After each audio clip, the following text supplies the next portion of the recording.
প্রিয় বন্ধু আমার, কিছু কঠিন সত্য কথা আমি তোমাকে শোনাবো। শুনবে তুমি? শুনে নাও, তোমার চোখ খুলে যাবে। তুমি জানো কি, এই পৃথিবীতে সবাই খালি পেটে বসে আছে, সবারই খিদে রয়েছে। কম্পিটিশন এত বেশি রয়েছে যে মানুষ তোমার ঘাড়ের উপর পা দিয়ে আগে এগিয়ে যাওয়ার জন্য প্রস্তুত আছে। তোমারও খিদে আছে, তুমি দুর্বল, তোমার দ্বারা হচ্ছে না। এটা তোমার ব্যর্থতা বন্ধু। তুমি নিজের কাজ দেখো, তুমি কি করতে পারবে সেটা তুমি করো। তুমি যেটাতে পারদর্শী সেটার জন্য কঠোর পরিশ্রম করো। আমি তোমাকে এতটুকু বলতে পারি যে তুমি নিজেকে তৈরি করে রাখো কম্পিটিশন ফিল্ডের জন্য। কারণ তুমি যখন কম্পিটিশনে যাবে তখন সেখানে তোমার চাইতেও বেশি পরিশ্রমী আর দক্ষ মানুষ বসে আছে। যদি তুমি কম্পিটিশনে না যাও তো কারো উপর কোনো প্রভাব পড়বে না, কারো কোনো কিছু ক্ষতি হয়ে যাবে না। কিন্তু সফল হতে চাইলে তোমাকে যেতে তো হবেই। তাই তুমি নিজের প্রস্তুতি নিয়ে রাখো। কিছু করার জন্য কি চাই তোমার? এক সঠিক চিন্তা ভাবনা, এক উইল পাওয়ার বা ইচ্ছা শক্তি, আর সেটার জন্য কঠোর পরিশ্রম আর সীমাহীন লাগাতার চেষ্টা। কেবল এতটুকুই দরকার।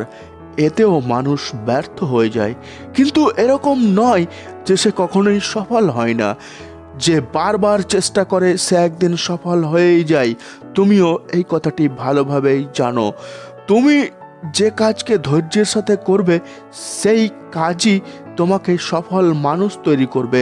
যে কাজের জন্য তুমি পাগল হয়ে থাকছো, যে কাজে তোমার প্যাশন আছে, সেই কাজ তোমাকে সঠিক পথে পরিশ্রমের মাধ্যমে সফল বানাবে। পার্থক্য কি আছে? প্রতিদিনই সকাল হয় আর প্রতিদিনই সন্ধ্যা হয়ে যায়।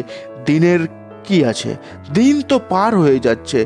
তুমি কিছু করো তবুও, আর তুমি কিছু না করো তবুও দিন ঠিকই পার হয়ে যাচ্ছে।